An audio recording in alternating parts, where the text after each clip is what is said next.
What's up, everybody? We are back with episode number 258, which I titled Dio, our top five picks. I mean, have you ever been to a Dio concert where they weren't chanting Dio? No. I've seen him with Heaven and Hell, and I've seen him with Dio himself, but I've never seen Rainbow with Dio. It would have been awesome to do, but anyhow, let's get into it because we got five guys here. We've got a special guest in the middle up there is Greg the Egg, aka Blackmore Rules from YouTube, who is joining us in our top five Dio releases. Returning again is Kevin, or the Old Metal Rocker 65. And then, of course, we've got our Steve, Harmless Rebel. And from the very beginning, the founder of the show. One of the two, yeah. And Metal Rob, who is not with us today, although he did send me his list of favorites, but we're not going to tell anybody because he's not here, so we're not going to share his stuff, right? Only if we run short of time, we'll dive in his rather generic list. I mean, I think we're just fun. We love Rob. We just like to tease him. Yeah, this is a pretty easy subject, I think. We got I Am the King of Texas Metal chiming in. Metal Overkill is here. Damien Hair Metal. Yep. Ryan Roebuck from he is Motivic. Yeah, but I'm trying to think of a good way to describe him. In Canadian, he's a hoser. He's a hoser. Let's see. We got Xander checking in. What's up, Xander? Yeah, he's probably our youngest listener. Right on. So let's go through and do our shout outs. We'll start with Kevin and then we'll go to John. Got anything you want to say before we start the show, Kev? Well, Mother Nature is going to be warming up, so hope you guys in the deep south are going to start feeling this. Warming up. I'm telling you right now, the temperatures dropped 30 degrees in the last hour and a half. I mean, it's ridiculous. It's supposed Get ready. It's coming. Well, we only got a couple more days of this, and then next week we're in the 35s. But I've been looking for this album for a while. I finally found this, but I wanted the Savard edition of this, which sounds fantastic. This Groundhog. What is it? The Groundhogs. What's the name of the album? Thank Christ for the Bomb. Sorry. Right on. Yeah, I don't have that one. Yeah, this is kind of in that area of the four probably best albums. They had what was this one? The one with the cartoon cover. I just showed it here last week too, but this one here I've been waiting for a while. Originals are not in very good shape. That's Brother Lee from Brother Lee checking in. Noise Spectrum. Whoa. John's wearing a local Houston man. Yeah, Insect Warfare, baby. I'm wearing one too. That's right. Good old Texas bands. Hey, our good friend George G's Room of Rock is checking in. Right on. He met Dio. He's one of the guys I never had the opportunity to meet. Tony Clem. What's up, Tony? Shannon Fry from the mighty Avenger of Blood. Yes. And all right, what you got, John? You got anything? Well, actually, I'm going to skip you, John. We'll come back to you, and then you can do your POW. So we'll go to Steve. You got anything you need to show or say? Or nope, I got nothing. Send it to John. How about Greg? Ow. Well, I got a couple things I want to show real quick, and then I'll introduce our guest again, and he can, if there's anything he wants to add before we start, and then we'll go to you. But got this little gem in the mail, which I showed the other guys before the show. But the Electric Elves. Oh, nice. Hey, look me over, and it pays to advertise, which of course is early Ronnie James Dio from, gosh, this had to be what, 69, 70, somewhere in that area. A crooner. Might even be a little earlier than that, probably 68. Could be. Yeah, because it went from the Red Caps to the Electric Elves to the Elves and then to Elf. So right. Yep. So this is just pre-Elf stuff. And then check this out. MGM promo for LA 59 of Elf. Wow. And then a mono stereo promo pressing of Hoochie Coochie Lady, also from Elf. So those are all cool. Those are all cool finds that theme forming here. Yeah, it's a Dio theme. How about this one? Mask of the Great Deceiver. That's Kerry Kerry Livgren and Ronnie James Dio. Actually, I forgot the Prophets. It was the Prophets for almost a decade in between the Red Caps and the Electric Elves. Ronnie Dio and the Prophets. Yeah. And then there's this gem here. You guys ever seen this one? Nope. Mm-mm. This is Ronnie James Dio and Roger Glover when Roger Glover was doing his Roger Glover and Guest album, but they released like a bunch of singles with different covers for that album with Ronnie singing on them. There's like 6 or 7 covers. I only have 3, but they're all these funny little cartoon looking things. Is that from the Butterfly Ball? Like frog heads. Yes, exactly. Yep. And the name of the song is Love Is All. Roger Glover's Butterfly Ball. You are 100% correct. That is So anyhow, I just thought I'm not going to be showing any of those during the actual top 5. So, but I just thought I'd, especially since I got that little promo in today in the mail. I was kind of surprised it showed up so quickly. But yeah, I've never even seen that record label, and it is a special disc jockey record. So, does that mean it's a bootleg? No, it doesn't mean. This means it's I know they used to back in the day. They used to send those things out to just the radio stations to get them to play them. Yep, that's what it was.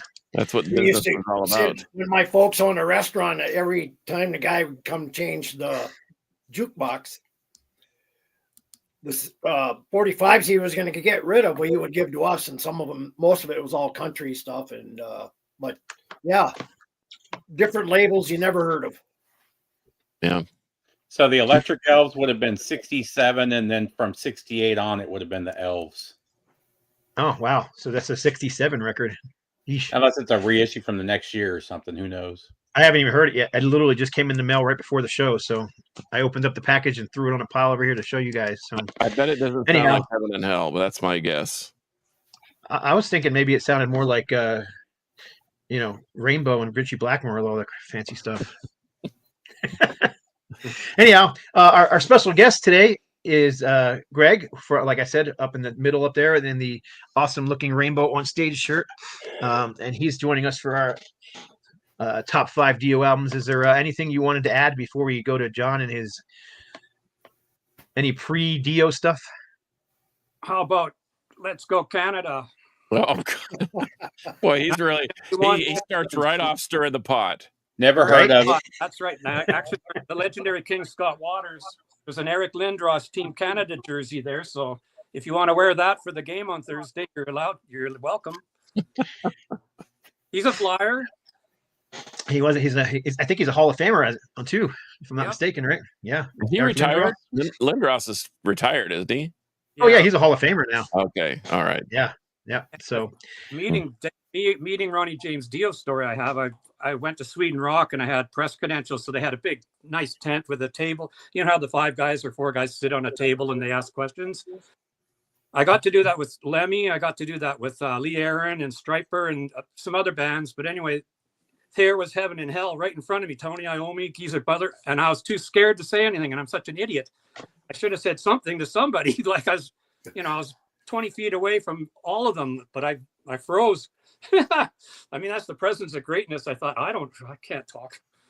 So I blew that was when the first time I met Ted Nugent, I felt kind of like that. I did talk to him, but I literally had backstage passes and he was standing right in front of me. So I had to say something, but that's the way I felt too. I mean, when you've been a fan of a band since you were literally a kid, which I was, and you're meeting this guy, and then on top of that, unlike Ronnie Dio, Ted Nugent stands about a foot taller than I do.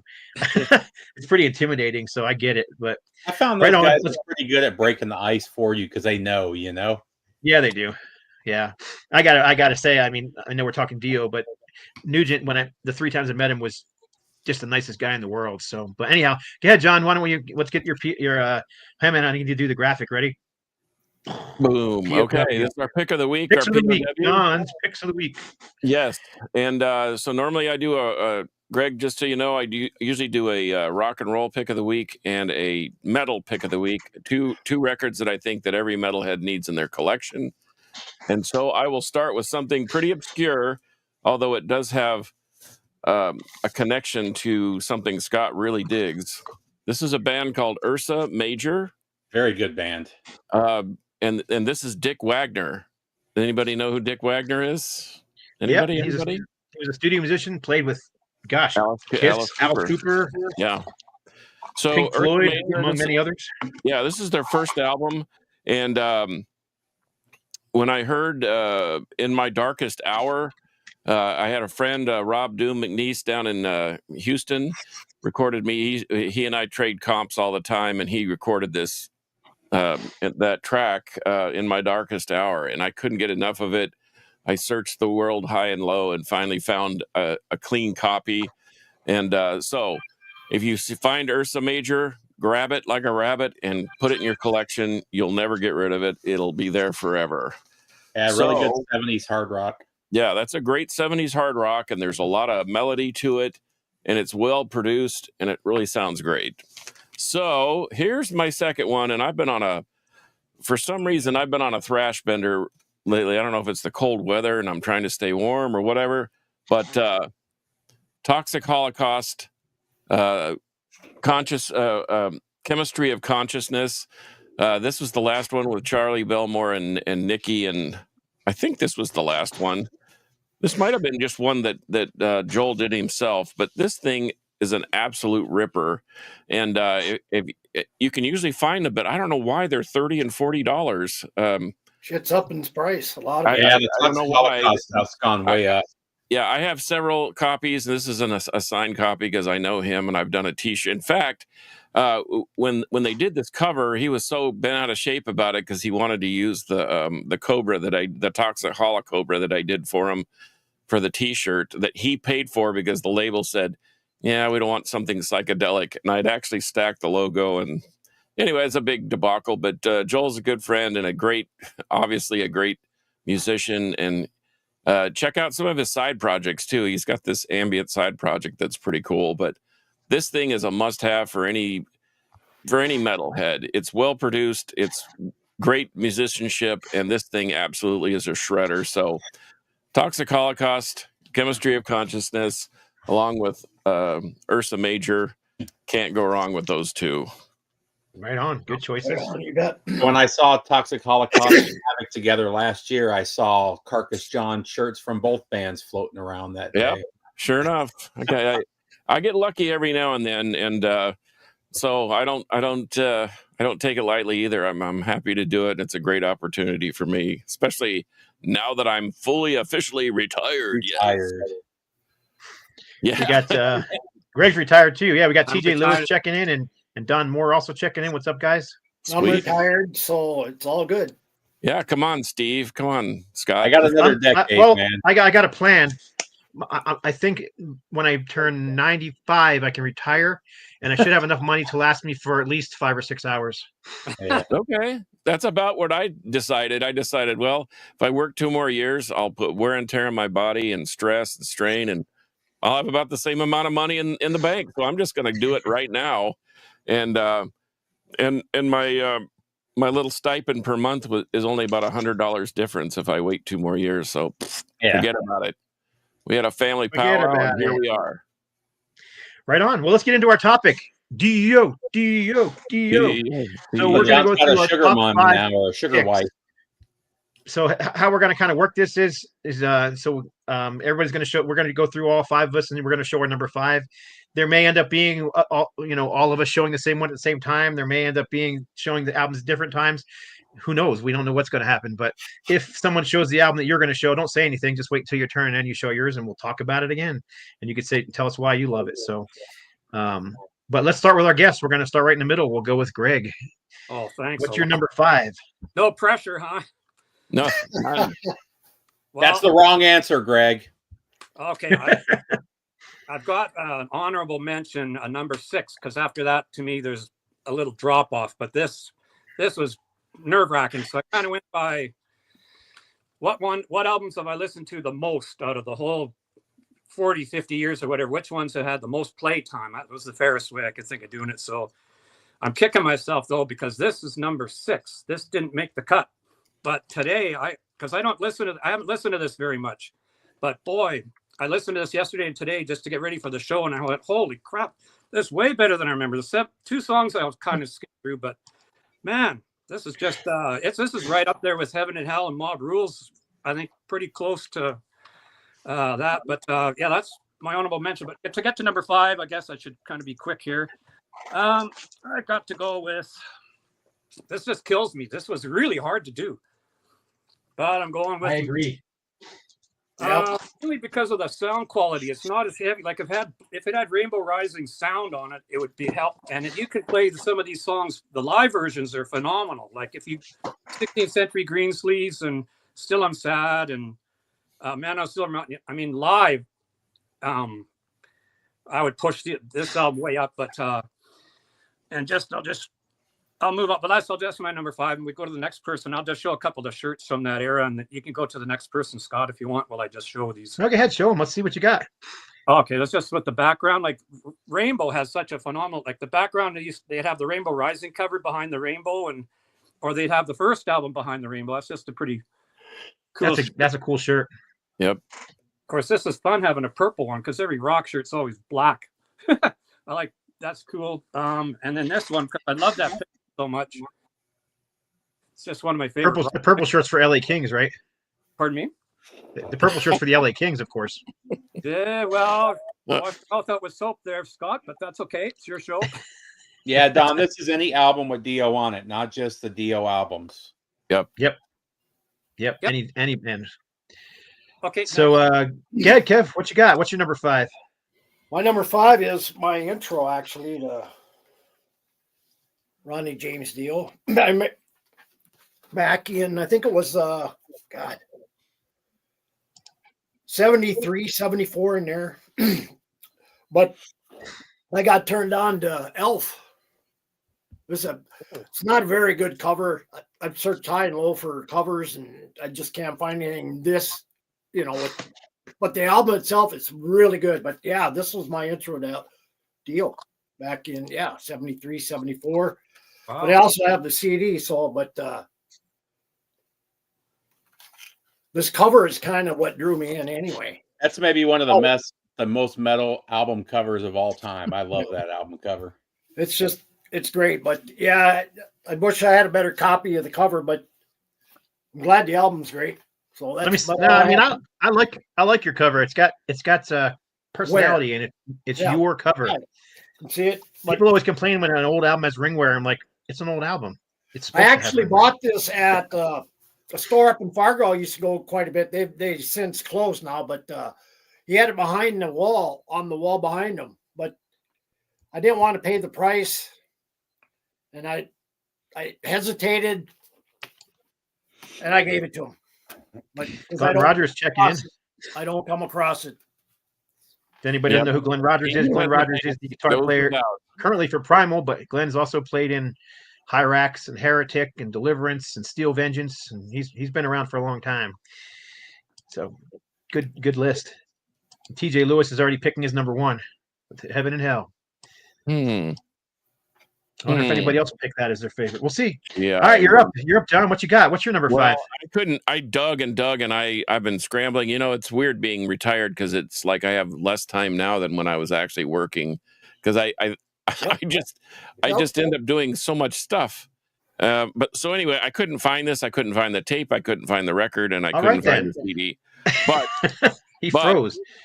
But it's Is anybody else? Am I the only one seeing him frozen, or is everybody else seeing him still? No, I'm still moving. Everybody else is moving. Okay, I got Kerry Livgren, Seeds of Change. Right on. Great album. And the reason why I got that one is because I figured I knew what the top 5 would be on the whole panel and what most people think. But I was so shocked when I bought this record because I'm a huge Kansas fan, as you well know. And I just bought the album because it was Kerry Livgren, put it on, and then all of a sudden I'm hearing these ethereal strains of Ronnie James Dio, and I'm like, what happened? And so I have to do that one just because of the surprise factor. I do refer to this one more often than not because I do get into these proggy. In fact, Kevin has spurned a whole different animal in me with the progressive rock and proto metal and so forth. and I've been doing deep dive and stuff that I can't find. Of course, he just clicks his fingers and it's there. But so Kerry Livgren, Seeds of Change, that's my number 5, only by the surprise factor. I probably would have grabbed it, but I swore I had mine, but I misplaced it somewhere and I can't find it.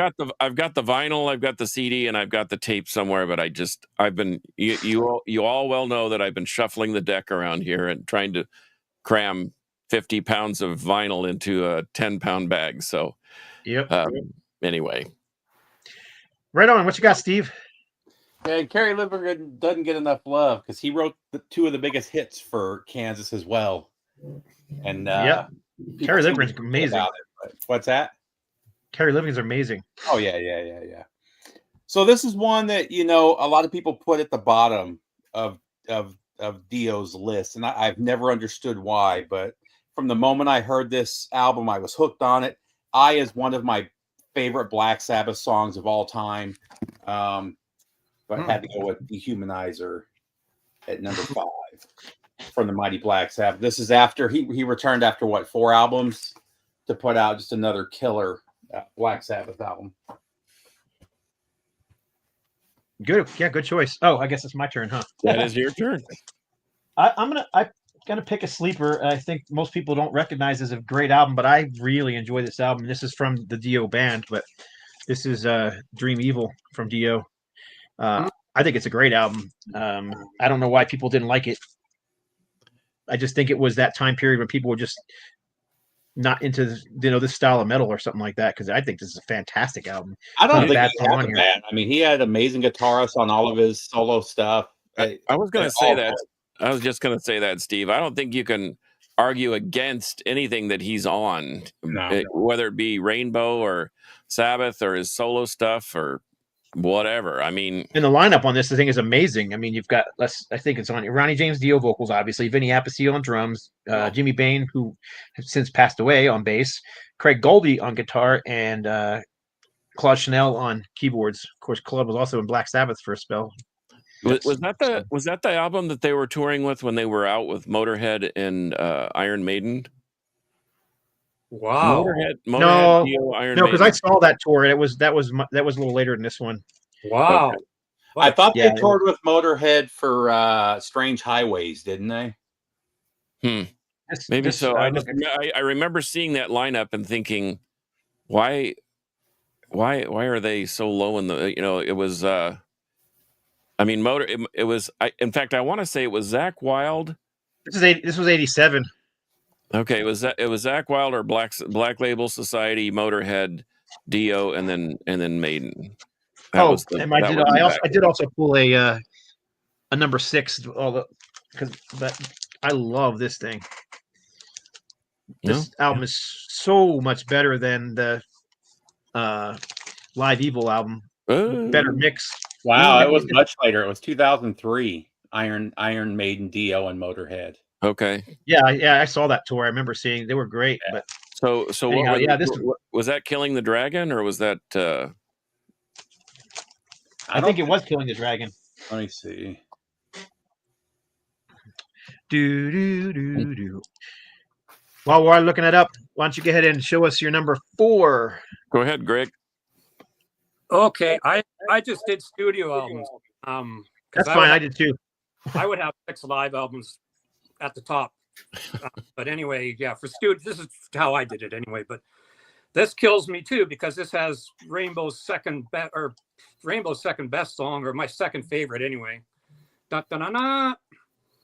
Number 4. Great shirt. Kill the King is Blackmore's solo on there is just unbelievable. It's just absolute. It's like Child in Time, the studio version. Even the Major Band's version's fantastic too, but for studio, it's just deadly. So and Long Live Rock and Roll, of course, is a great song. And it just, I don't know, Lady Lake's really good. So I just say that's my number 4 for now, and just to get things rolling, we'll get to the next person. Yeah. I honestly think that we're getting so many comments, I can barely keep up with them. I honestly think that particular Rainbow album and Rising were really the first power metal albums. So that tour was right between Killing the Dragon and Master of the Moon, so it probably had a little bit of both in there. Okay. Right on. All right. Good choice. What you got, Kev? My number 4 is, of course, was Greg's number 5, Rainbow. Good pick. I remember hearing what was it? Can't remember the song, Man on the Silver Mountain. First time ever hearing that. I mean, it was like thunderstruck and the gods were coming down and praising us. And, but this one, this kind of really enforced me more into more of a heavier style, because for its time, this is a really heavy album. I mean, of course, my mom would call it just acid music. It didn't matter what it was, but she did not like stuff like this, but that didn't matter. I love it. So, Rainbow. Acid rock. Yeah. Remember, Kevin, Aerosmith, Kiss, Ted Nugent were heavy metal back when they first came out. So, okay, my turn. Your turn. Dehumanizer. Yeah. And just ditto what Steve said. I think this thing gets overlooked because I think he came back on just kind of out of spite. And but man, this thing is, you talk about heavy, Kevin. This thing is really heavy. Oh yeah. It's almost a throwback to the early. It's got some doom to it too. Yeah. And so I really like Dehumanizer, and his voice is, even as he was struggling with his health and physical ailments, the guy never missed a note. I mean, and he's one of probably the very few that never looked at him like some of the more recent stars, Don Dokken, Vince Neil, blah blah blah, that you would just say, please just retire, just stop singing, it's too painful to listen to you. Dio was never like that, even up to his last days. It's crazy. But anyway, Dehumanizer, Black Sabbath, that's my number 4. I liked that album, but I got to say that the song which is a super heavy track, after seeing Heaven and Hell the first time and they performed that song live, I was mesmerized by how freaking heavy that song was. Yeah. And that's just that simple riff on that song is just fantastic. And that should have been the lead off track too. I think Computer God was, and I think that might have been a mistake going with that as the first one to hit the radio. I think if I would have hit the radio first, it would have been bigger. But George G with his list of tracks. Agreed. Last in Line, Mob Rules, Rising, Holy Diver, and Heaven and Hell. All good choices. Steve. All right, my number 4, I got to go with the original Holy Diver. I could probably live without hearing Holy Diver or Rainbow in the Dark ever again. But this also has Don't Talk to Strangers, which I think is one of his best songs. Doesn't get it played enough. Gypsy's fantastic. Caught in the Middle is a great. I mean, the whole album is just killer. And people get caught up on those. And I actually don't listen to this as much because of those 2 tracks. They've just been worn out to me. But it's one of those albums that every time I throw it on now, I'm reminded how great it is. So, and this was probably my introduction to Dio. And then went backwards from there. But Holy Diver was probably the first Dio that I heard. So, didn't they have? Isn't that kind of in the MTV era and the videos and all that stuff, and that sort of propelled that? Well, and it was all over the radio too. I mean, Holy Diver, it crossed over not just the metal radio, but some of the you would be listening to some of the glam stuff, and that would pop in there. Also, Rainbow in the Dark. It had that very 80s poppy feel to it, Well, even the classic rock radios around here still play Holy Diver quite a bit. I mean, So. And I love Holy Diver as well. What number are we on? We're number 3 now or 4? I can't even remember. Did you go first or did you go last? Last. So my number 4. I'm going to cheat a little bit on my number 4 then, because I picked that, but I really couldn't decide between that or this. I honestly think these 2 albums just go together. They're just brother and sister, or brother and brother, or whatever you want to call it. A double album. Yeah, same lineup, same kind of sound, same they're just fantastic albums. And I got to see Dio for the first time on this tour at a little club called the Tower Theater in Philadelphia, with Twisted Sister opening. And Twisted Sister were a popular local band at the time, but nobody knew who they were outside of, you know, the East Coast area out there. They were on their You Can't Stop Rock and Roll tour, but that album just came out. And then I saw them next year for this tour, and they were playing at the Spectrum in Philadelphia to a sold out house again with Twisted Sister. But they were on the Stay Hungry tour now, and they were just on the cusp of breaking with the they hadn't quite broke through with the big MTV hits yet. Yeah. So, but anyhow, both these albums are just fantastic to me. I remember when I went to college and I was sitting in my college dorm and didn't know anybody in the dorm. I brought my boombox with me and I had this tape and I was cranking it in my dorm room by myself. And all of a sudden, all these people coming in, who's playing Dio? I made a lot of friends that day. I ended up staying friends with them throughout the college just because of that Dio record.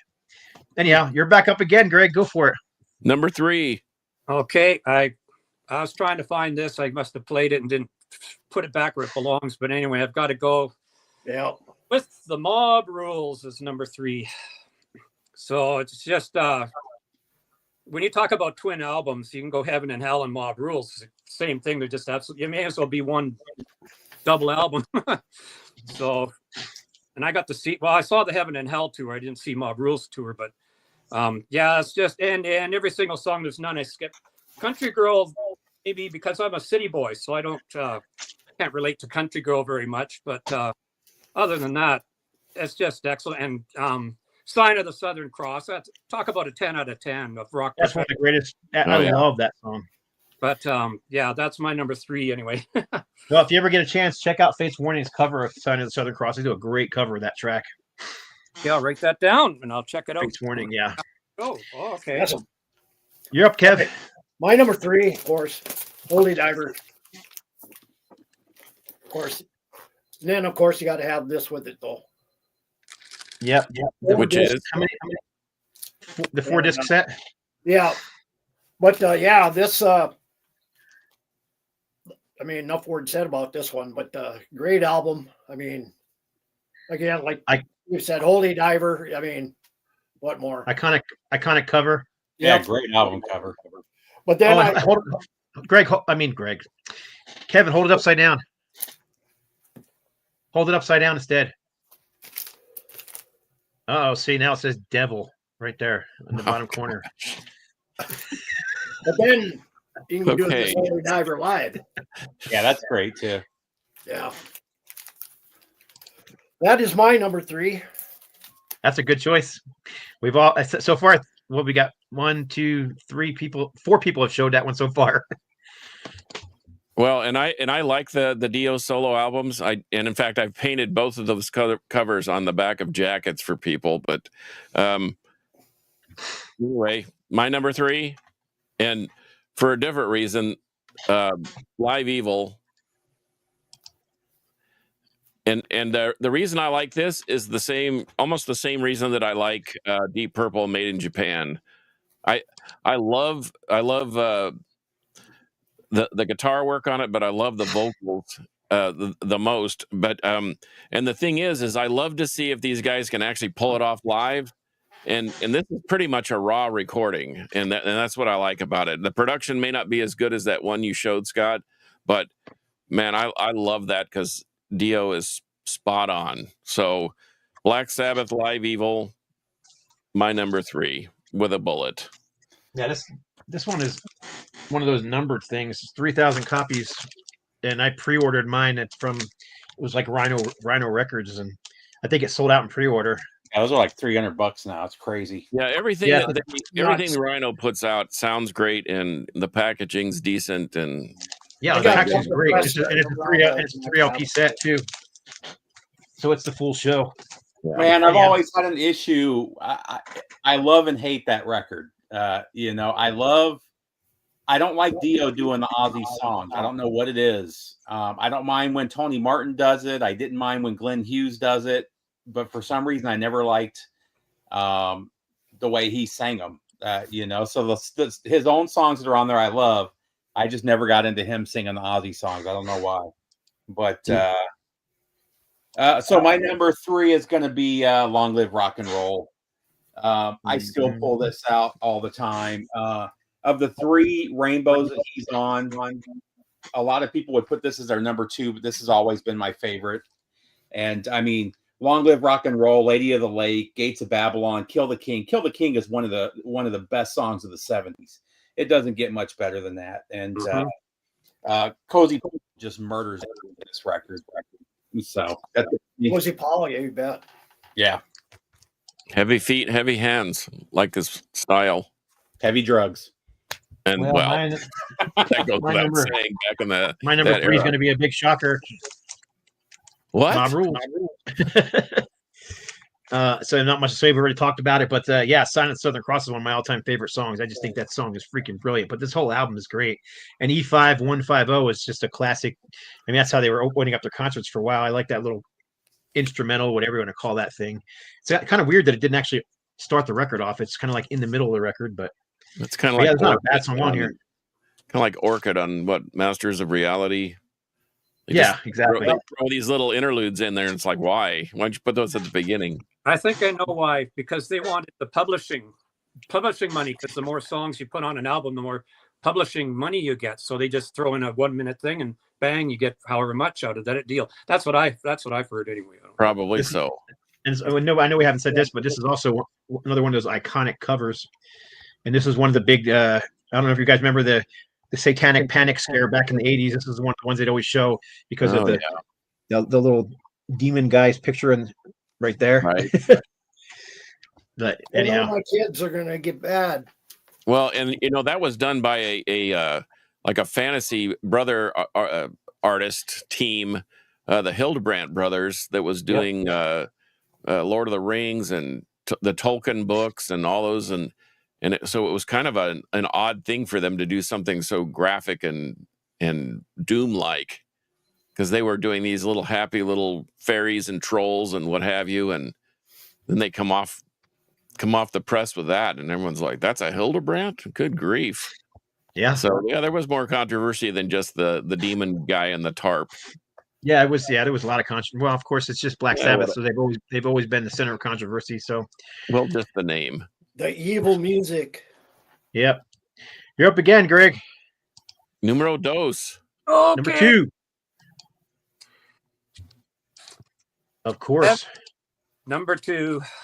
It's just and I remember when this came out, I bought the cassette, and I'd go to, I don't know if anyone knows Vancouver, but there's a Stanley Park right on the ocean, Pacific Ocean, summer, hot day, and I had a little boom box, and I remember playing this and live at Leeds. I don't know why I had those 2 cassettes, but man, and Neon Nights it's like Highway Star, Burn, or Disaster. It's just absolute perfect opener for a band, for a concert, for an album, everything. So saw them on this tour. I was on the floor right in front of Tony Iommi with maybe 3 or 4 people in front of me, and I'm just wow, and it just blew me away. So and I saw Sabbath in '78 with they were headlining over Van Halen in Seattle, and that's the tour. Everyone said Van Halen blew Sabbath off the stage every night, but not to me. I gave Sabbath a 10, and I'll give Van Halen a 9.9. I mean, they're both fantastic. It was the first album of Van Halen, so but I still thought Sabbath had the edge, because what are you gonna do with Ozzy or Sabbath? But that's my number 2. Right on, good pick. I'm sorry, I'm trying my best to keep up with the comments. We're just getting so many comments. Keep up with them all. All right, go for it. Oh, Gary Ayrton's with us.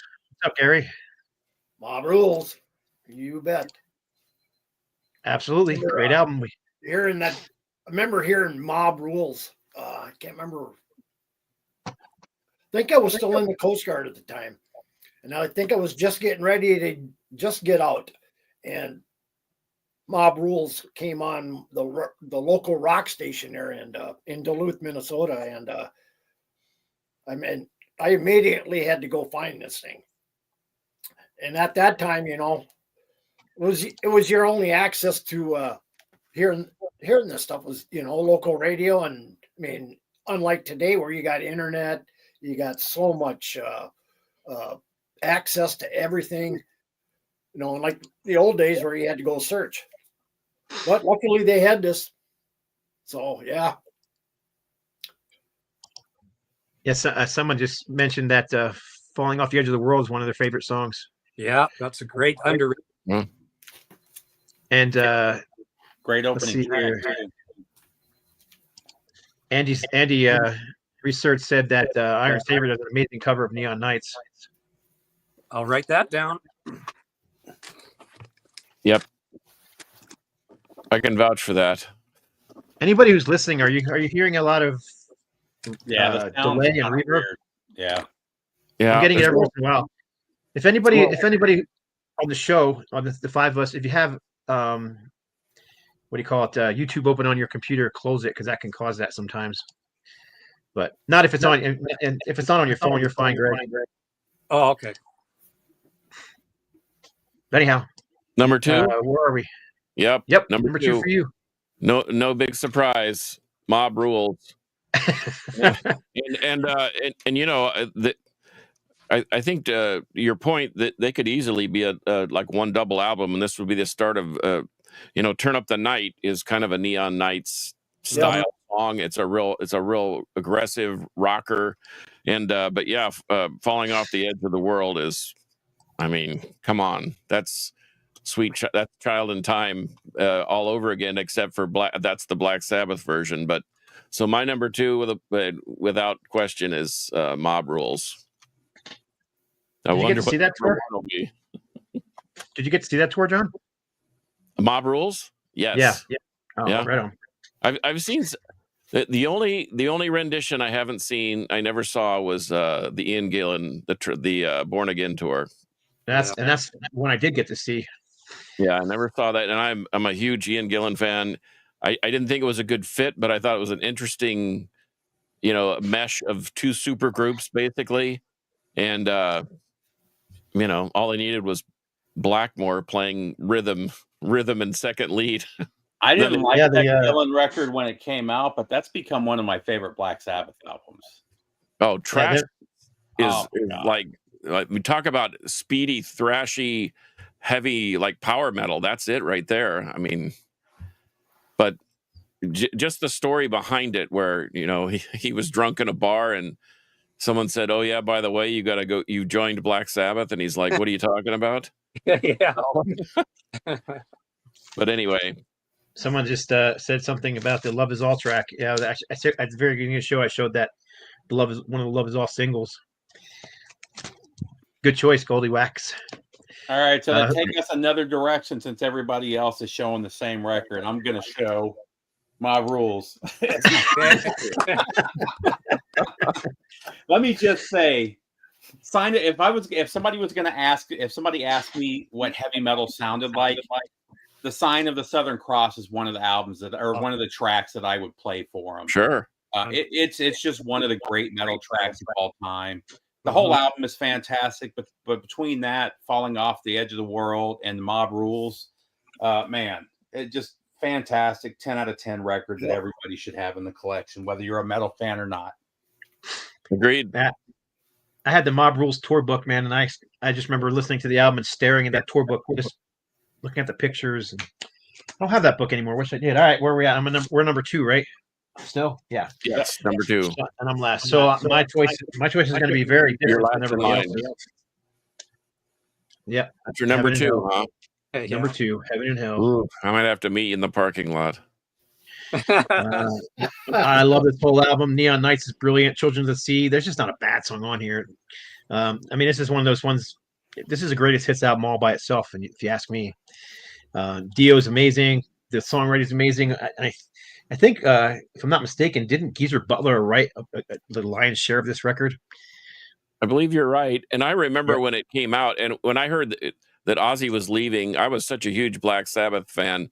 I was sad, and I thought, do I buy this record? Do I really go out and go contrary to my gut, because I love the Ozzy lineup despite all their problems and all their drug issues, etc. And man, I couldn't have been happier to have that record when I dropped the needle on that first track. Good grief. I thought, well, if this is what we're getting without Ozzy, then I'm all in 110%.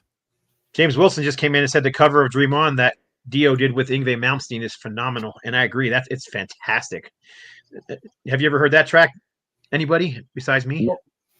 Man, look it up. It's fantastic. I mean, Dio just does a fantastic job of singing, and of course, Yngwie is just Yngwie. So, anyhow, well, and I just let me interject. Shannon Fry mentioned that Jorn Landy has a whole disc of Dio tracks and whatever, and man, it is spot on, and it is just killer heavy. It's a he's a power metal guy, and so I've heard some of it.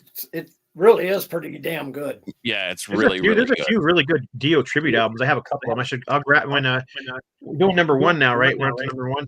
Yep. Number one. Number one. So our guest can do the first to show number one, and I'm going to run over here real quick and grab it. Yeah, and you can throw out all your Dream On 45s while you're at it, Scott, because in the dressing room of the U.S. after they beat Canada the other day, they had Dream On just cranked in the dressing room. They're all smiling, laughing, and all singing along to it. You just wait till Thursday night, Buster.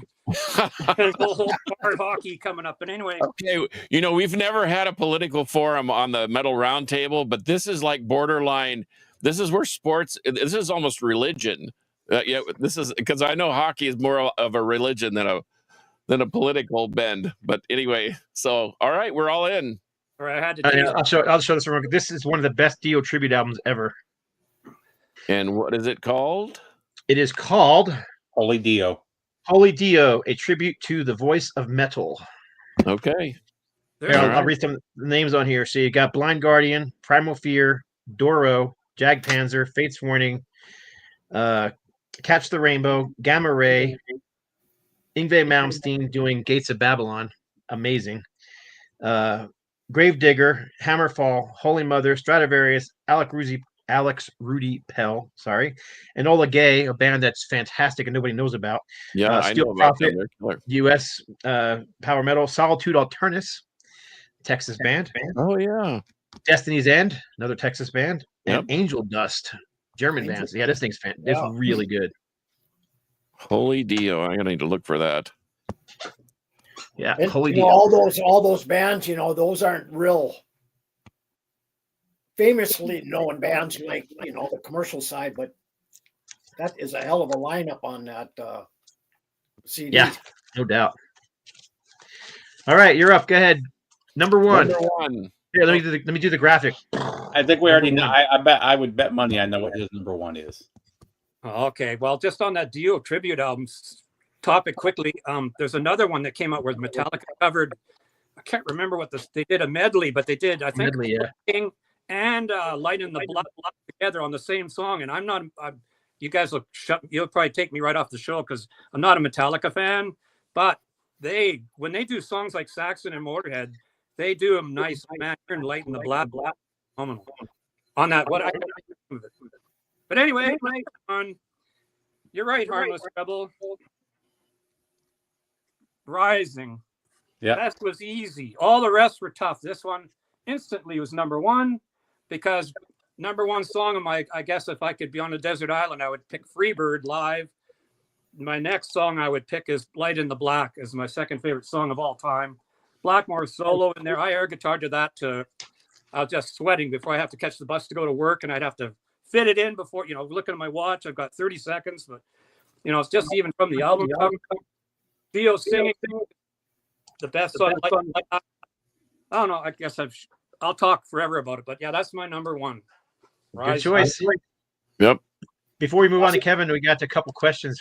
First of all, no, this is not Dwell Records. This is Century Media Records. There is a Dwell one too, which I have behind me. It's good too, but this one is just stellar. Bob says Metallica best cover band ever. Yeah. I do like their covers. And then Andy Research asked if any of us saw the Black and Blue tour. I did not. I would love to have, but I was just a little too young to go on my own yet. I have the DVD of that though. I've got the DVD of that concert. I've got a funny story about that actually. Do we have time? Can't tell what time it is. Yeah, we got time. Yeah. Go for it. You're our guest. That was meant to be in the theaters, Black and Blue tour, like the movie theaters. So they did it in Vancouver. My brother tells me this story. He went with his friends, and CFox Radio in Vancouver, they had the DJ guy at the front.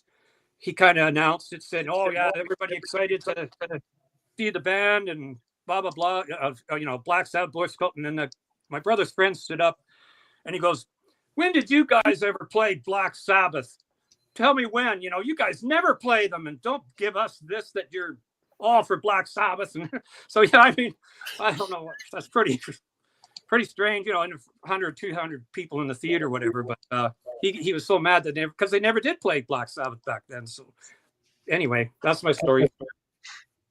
Gary Urban said that BOC blew Sabs off the stage. Ooh.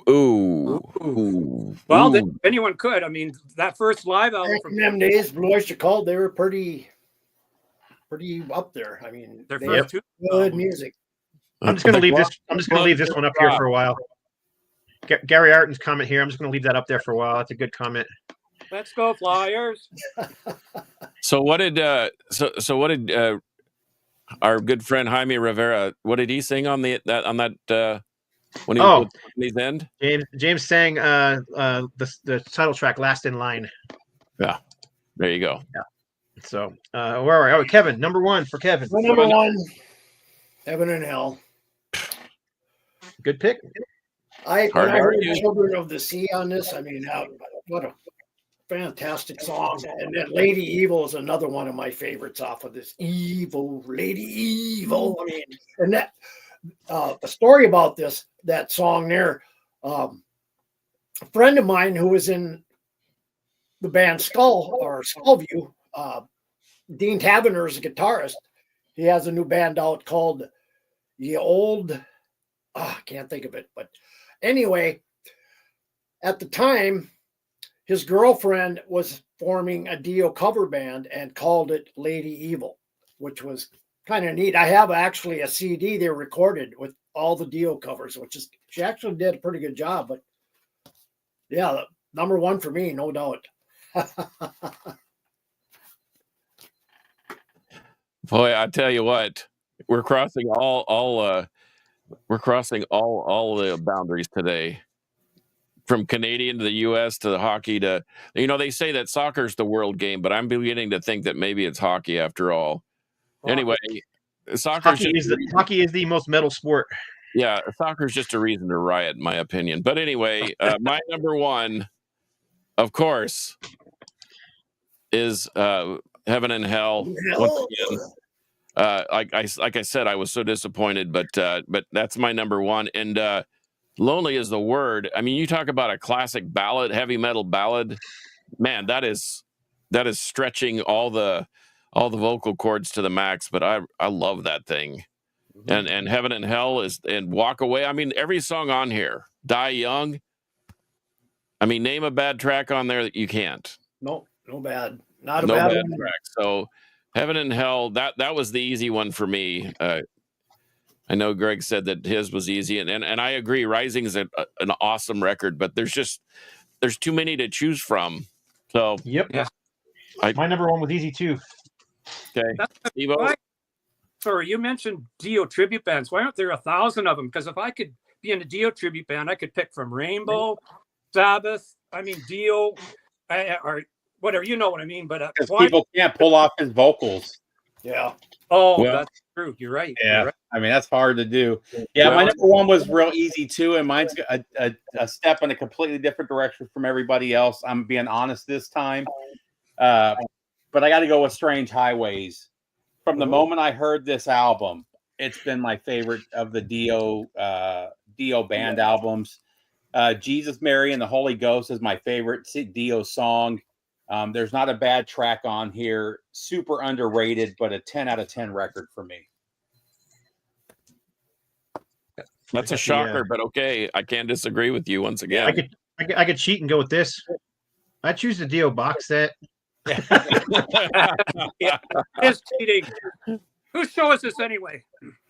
Yeah, my that was actually a Christmas present from my wife. It was last year, I think. So anyhow, my number one was easy because I just love this album. I got a 5x5 banner of it hanging from my ceiling over there. That one is too. one of my favorite covers of all time, one of my favorite albums of all time, one of the first power metals albums of all time. But yep. Rainbow Rising. I mean, this thing, Starstruck and Stargazer and Tarot Woman, those tracks are worth the price of admission alone. But there's really not a bad track on here, in my opinion. I like every single one of them. So, yeah, I mean, side two's only got two songs on it, Stargazer and A Light in the Black. So, I don't know. This was Blackmore getting out of his Deep Purple sound a bit and getting more into a newer sound, a more modern metal sound for the time, in my opinion. This doesn't sound anything like Deep Purple, whereas the first Rainbow album still has some of that Deep Purple vibe to it. I mean, I could picture Man on the Silver Mountain being a Deep Purple song with Gillan singing on it, But this one here, this is not Deep Purple at all. So anyhow, yeah, I love this album, and the lineup on here is classic. So I think, wasn't the lineup on the first album pretty much just Elf with it was Elf with him on it, yeah.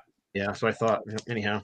But yeah, this has got, the appearance of Kazi Powell on there. We've got I think two of these guys are gone, right? Jimmy Bain's gone, and who else is gone? Kazi Powell's gone. I think Tony Carey's still alive, is he not? Yeah. He is still alive. Yeah. So anyhow, I've been listening quite a bit Cozy Powell lately. But I was going to mention to Greg that there's not a whole bunch of these tribute bands for Dio because, like you said, who can do the vocals? But there is one in particular, and I have to pimp my native Houstonian friend James Rivera from Hellstar and whatever. But he has a Judas Sabbath tribute, and it's pretty much all Dio era songs. If you ever get a chance to check him out, dude, he's one of the few guys, though. I've heard him do King Diamond and kill it. He's got just one of those. He's very fluid. He hit those highs. He's taking care of his voice. He's taking care of his body. He's getting healthy. But yeah, Judas Sabbath. I know he travels all over the place. I know he's played shows. I see a lot of stuff on Facebook about Judas Sabbath. He travels to Seattle. He travels to Salt Lake. The Bay Area, LA, Vegas. So keep an eye out for him and friend him on Facebook or whatever social media you're on, and keep an eye out because we were Steph and I were just randomly out in Salt Lake City, and we went to a club called Aces High Saloon in downtown Salt Lake. We saw some killer death metal, Oryx, Mortuous, Left to Die, and this little tap on my shoulder came. I turned around. Of course, James is not very tall. He's about 5 feet if he's standing in heels. And I said, what are you doing here? He says, I'm playing a Sabbath, Judas Sabbath tomorrow night, and you're my guests of honor. And so we got 2 nights of heavy metal just randomly. And if I'd have been paying attention, I would have known about it. But we were just traveling out there for something else. But yeah, check them out if you can. There are very few guys that can pull that off. And he's one of them. So, and unfortunately, I'd like to see, it's been about 4 years. I'd like to see a new Hellstar. It's in the works. Yep. Yeah, on its way. But yeah, unfortunately, we can't see Dio, and so let's ask the magic question since we've got about 3 or 4 minutes left. Would you go see the hologram show? Nope. I would. You would? Yeah. It depends how much it was. If it's going to be really super priced, I wouldn't mind seeing it. It might be good. I've seen the Michael Jackson thing in Vegas, and it was okay, but I don't know. After seeing the guy for real, I don't think I could see a projected image of him. That just seems like cheating. I think it would be cool at like a festival or something, but not as a standalone thing. Yeah. Well, since we have a minute to go here, let me real quickly say that Rob Caldwell did send us a list, and I know we were kidding around at the beginning, saying we're not going to share, but might as well. He only sent us 4, so I don't know what happened to number 5, but his were we'll just go with number 4, Dio killing the dragon. Number 3, Rainbow on stage. That's a good one. That's great. His number 2. Nobody mentioned, but Heaven and Hell, the Devil You Know, which is, I think, a great album, very doomy album. And his number 1, Sabbath, Heaven and Hell. So he falls right in line. So he's not just because he's not here doesn't mean he's now a poser. So he's stayed true to his colors. Well, he is a poser, but Well, yeah, I mean, we love him nonetheless. Yeah, we love him nonetheless. But we do love Rob. Rob's awesome. Isn't he with the Huntingtons? Is that No, Rob Caldwell is the he does all the reproducing and he's the mastering guy. Yep. Okay. So, or here as we got here, Rob the Hosier. Oh, that's Poor funny. Rob. We're all making fun of him. He's not here to defend himself. Even if he was, he probably just flipped. If you were on here, he could defend himself, right? Oh. He probably just flip us off anyhow. So yeah, you will. All right, on. We are out of time, so I appreciate our guest coming on. It's great having you, Greg. Glad Thanks, to get Greg. Fun, really fun. Yeah, we'll have you back again sometime. That's what the Metal Roundtable is. I mean, let's have him back Friday after the game. Well, it's a 50-50 Tuesday shot. after the game. Maybe yes or no, I don't know. We'll see. But yeah, we that's what the whole thing's supposed to be. It's just a bunch of guys sitting around a table talking metal. So, but yeah, let's see. Let me get into these banners. Oh, you want a banner? Who's going to be raising the banner on Thursday? Hey, we can still be friends, win or lose. That's right. Yep. All right. Well, you can find John at Carcass John Art on Instagram, or you can find him on Facebook as well. You can find Steve on YouTube at Harmless Rebel 868. He's on Facebook as well, and Instagram, I believe. You can find Kevin on YouTube at Old Metal Rocker 65. He too is on Facebook, so you can find him there. You can find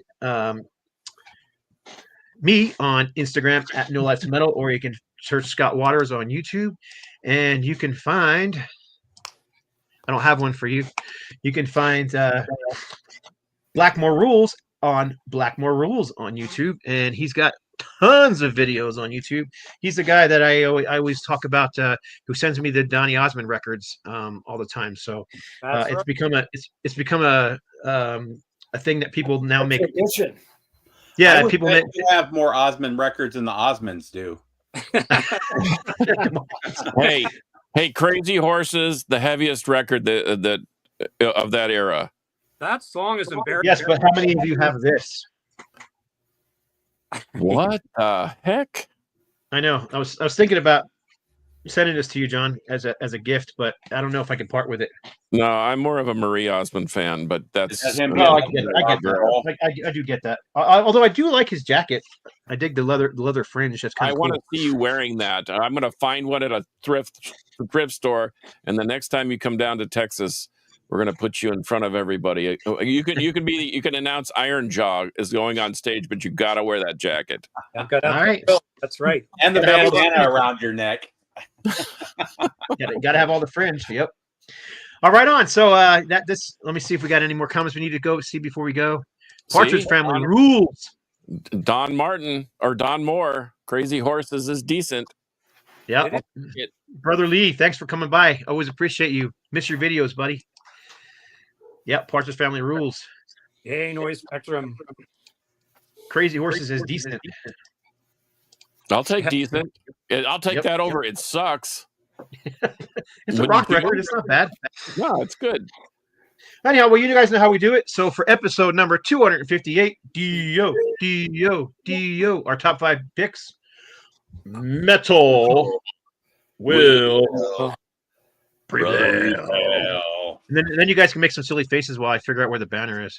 And I did the Aussie peace signs. Oh, peace. Because Dio did that for Sabbath, and Ozzy did that for Sabbath. Okay, thank you, Scott.